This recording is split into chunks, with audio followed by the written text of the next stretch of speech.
Once upon a time, there was a streamer named Ludwig, and every day he would be gaming, he would be streaming, and even before that, he tried his hand at becoming a professional Super Smash Bros. Melee player. These two things come from the core dream of every gamer, making a living by playing games. The two ways that come to mind to do so is either being a pro gamer, which is a really hard job in fact. People like to romanticize this career a little bit, but it's actually super hard work and can be really stressful, and it's not as easy as people like it to be. The other path is becoming a streamer or content creator. This is a very hard grind at first until you make a legitimate amount of income, at which point it seems like your life is becoming every gamer's dream life. Although there's still a lot of grown-up stuff going on behind the curtains of a content creator that people like to forget about. It's still a lot of organizing, planning, hard work. You gotta have your life in order to really have a balanced work life, which seems harder because content creation kind of flows into your personal life. And it is still a job at the end. It's a very fun job, but it's still a job. But why did Ludwig end up going down the path of content creation? Maybe it's because he's a natural entertainer. He's a theater kid who was, some say, born to stream.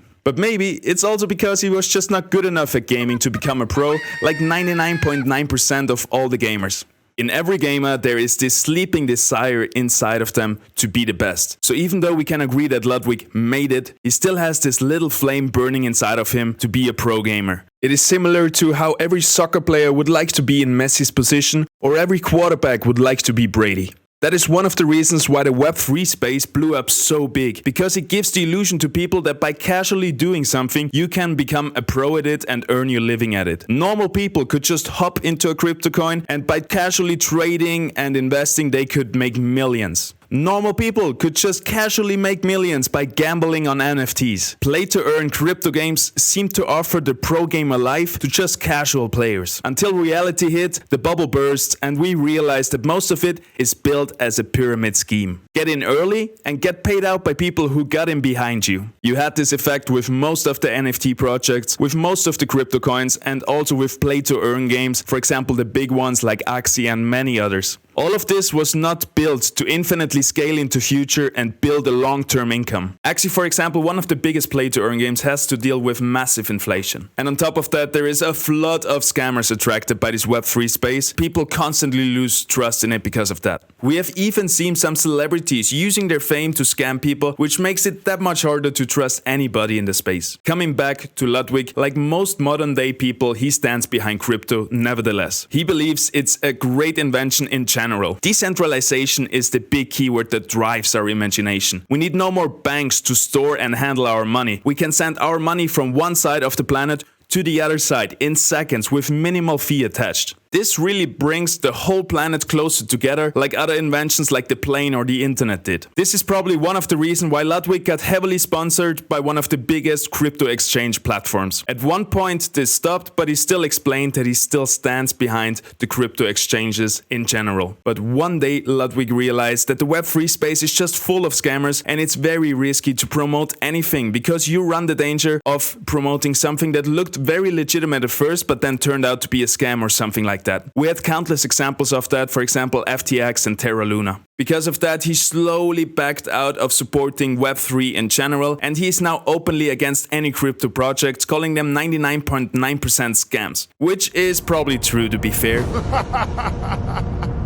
We all know that NFTs provide absolutely zero value to the world in any way, shape, or form. Fucking hate play-to-earn games. I think all play-to-earn games are fucking stupid as shit. And this is what most creators ended up doing. But because of that, the 0.1% of the crypto space, of the Web3 space, is being left alone in the dark with just scammers surrounding them. Everyone is giving all their attention to the scammers in order to protect their communities, to protect their audiences, and also to be on the safe side. If you say, for example, there is 1 million Web3 projects, which there is probably more of them right now, and you take 0.1% of them, you still have 1,000 Web3 projects that try to make something inherently good. I don't want to talk too much about NFT projects and cryptocurrencies, but the same applies to them as well. 99% of them are just out there in order to get some money for themselves, but the 1% that is left, that's what I want to focus on today. I want to talk about Web3 games, blockchain games, crypto games, whatever you want to call it, play-to-earn games. When we hear this now, it sounds really bad because we have had so much bad experience and heard so many bad things about really bad play-to-earn games. Originally, this was the greatest idea. You would just be gaming You would just play a normal game and you would actually earn something from it. You would actually own the assets in it.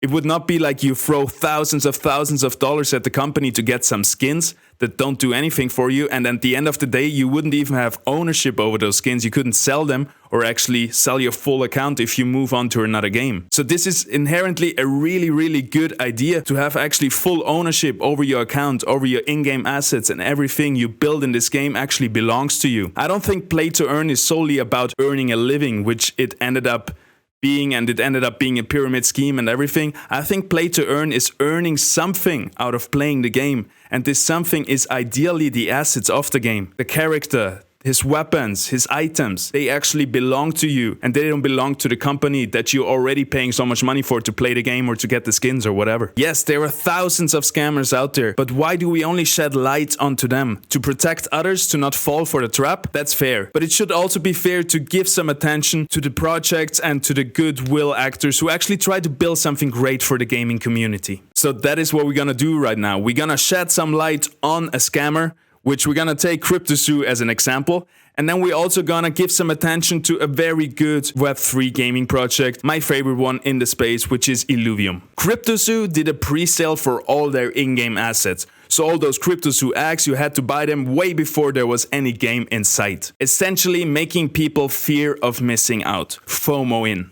Illuvium does not have a pre-sale. There will be a fair game launch, same to any other Web2 game launch. People have to jump in the game and actually catch their first Illuvial. Any Illuvial that you can buy on the marketplace is actually gonna be caught by somebody in the game while playing it once the game releases. CryptoZoo was essentially designed to make the creators, the founders, money. And also maybe some individuals who realized it and got in early and got out early also could make some money. If you look at Illuvium on the other hand, 100% of the revenue is given out to all the Illuvium coin holders. So if you have a coin, you actually have a share in the company, and 100% of all the revenue, of all the money the studio makes, is given out to those shareholders, to the token holders. All the decisions for the CryptoZoo project were made by the founders and the team members, which consisted mostly of con artists and very sketchy people. Illuvium is a DAO, a decentralized autonomous organization. Everybody who owns at least one ILV coin can write up a proposal to change something in the game. They can add something, they can remove something, it doesn't matter. After that, the community elected council votes on it,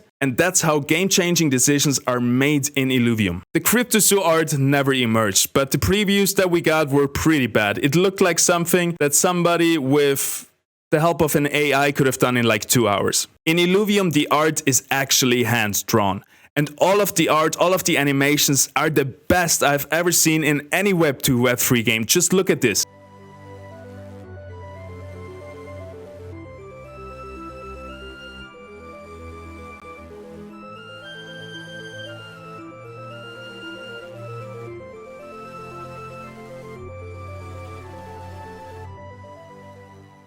The CryptoZoo team is super shady, super sketchy, and they probably have less than 10 team members on it. The Illuvium hiring process has been absolutely insane. They only hire the best people, the most talented people from around the world. People from Blizzard, people from Riot, you call it, people from EA Games, like all the most talented people in the world in this business have been recruited. All of them are productive geniuses who have 15-hour days constantly to really bring the most polished, the most perfect games to us, to the community. The team has rapidly grown to over 200 people, and I can confidently say that they are the most productive, the most efficient gaming studio alive today. Because if you look at their output compared to their team size, there is nothing that comes close to it. The CryptoZoo game never even made it into alpha. And after somebody redid it in like 4 hours off the blockchain as a little minigame idle clicker, we realized it's not that good of a game actually. Illuvium on the other hand has all of their 3 games already in alpha and beta state, and they're being heavily playtested by the community. All those 3 games are connected in some way to each other, and they have impact on each other. Those 3 games basically take their inspiration from Pokemon Arceus, from TFT, and from Clash of Clans. All of them remastered to be a better version of their originals. The games are actually fun to play and are really well done. The Arena, the TFT Autobattler style game, is 100% deterministic, so it's supposed to feel like a speed chess type of game. The Overworld is actually what Pokemon Arceus and Scarlet and Violet could have been if they were not stuck in a low effort bubble. It feels so good running and flying around in this amazing world, and it's gonna feel even better when those Pokemon, those monsters you catch, are actually your NFTs and you own them. Imagine catching a PSA 10 Charizard and actually owning this as an NFT after you caught it in the game. And also in the mobile game Illuvium 0, which is kind of like Clash of Clans and Idle Clicker, all the resources that you harvest, you're gonna use them in the rest of the Illuvium franchise. So it's really all connected. You run out in the open world, you catch some monsters, some Pokemon, some Illuvials, you use those in the TFT arena style game to fight your battles. There is also a huge free-to-play aspect to all three of those games, so everybody can come in and just play the games and just enjoy the games. You're not forced to actually use a wallet and use cryptocurrency to play everything. Like, there has been so much effort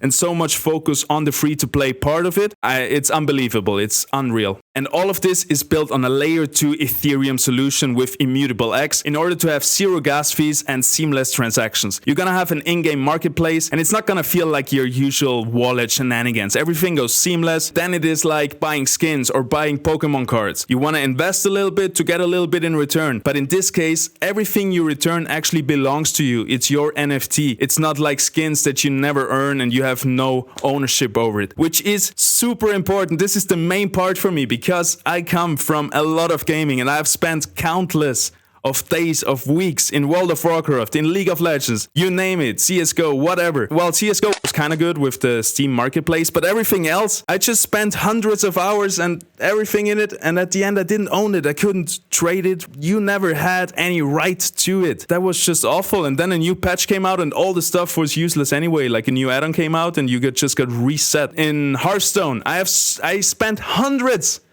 maybe thousands of bucks in Hearthstone to get all the shit.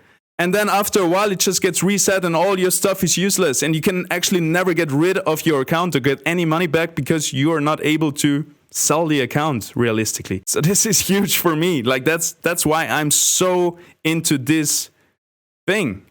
And this project is just, it stands behind the community, it delivers, and it's amazing. It's unreal. By the way, if you want to try the game and want to have some beta access, just join the official Illuvium Discord. There's hundreds of thousands of people in there. Thousands of people already playtesting the game. Keys are just being thrown around left and right. If you're a little bit active in the community and maybe attend some of the events, which are super fun, I'm sure you're gonna get a beta key. If not, just shoot me a DM. I'll hook you up. It's gonna work out. Don't you worry. If you want to play, you can play. CryptoZoo was founded by an internet celebrity and he brought a lot of shady people in it with him. The Illuvium project, on the other hand, is founded by 3 Australian brothers, Kieran, Grant and Aaron Warwick. All of them are gamers since they were little. They worked their asses off in their adult lives to become millionaires, and now they decided to all come together, throw all their money into one project and create the dream game of their lives. Basically a reverse NFT scheme. So not creating a project to get rich fast, but throwing all your riches into a project that you want to succeed in the long run. A true AAA game made for gamers by gamers. Imagine a world